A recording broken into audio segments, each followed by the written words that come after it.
Cbeebies Bedtime Story. Hello, I'm Joe. Do you like flowers? Tonight's bedtime story is all about a very special little boy who has some flowers too. But they're not like the flowers I have here. This boy has flowers in his hair. It's called The Boy with Flowers in His Hair, and it's written and illustrated by Jarvis. His name is David. He's the boy with flowers in his hair, and he's my best friend. Everybody likes David, even Mrs. Jones, and flowers make her sneeze. He's sweet and gentle, just like his petals. We have the best time together, finding the good puddles, making up songs, and running away from bees. Once, he had a family of birds living in his hair for a whole month. It was really funny. But one day, something happened. I was watering David's hair, and one of his petals came off in my hand. That afternoon, he didn't want to play. The next day, he started wearing a hat. David never wore hats. He was quiet. David was never quiet. Mrs. Jones asked us to take off our coats and hats and scarves.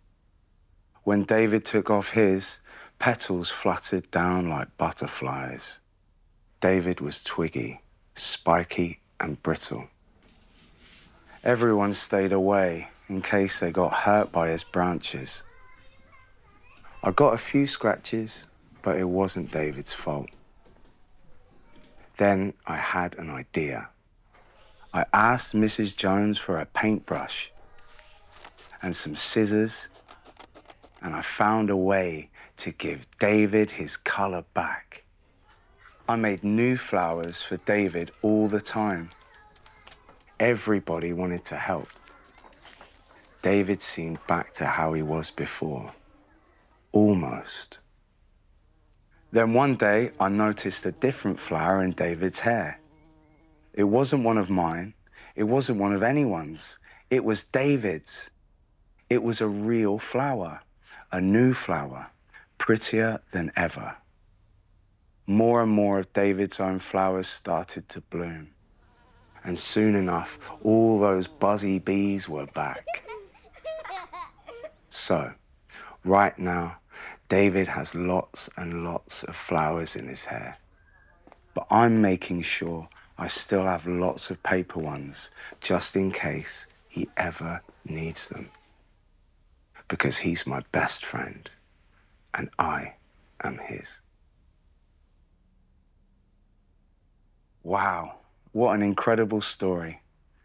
David was a really special boy. And when his flowers started to fall, his friend was there to help.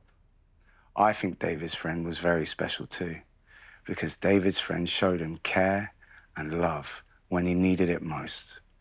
Now, if you show love and care to those around, I can't promise they'll grow flowers in their hair, but I can promise you'll make them happy and it will make the world a much better place.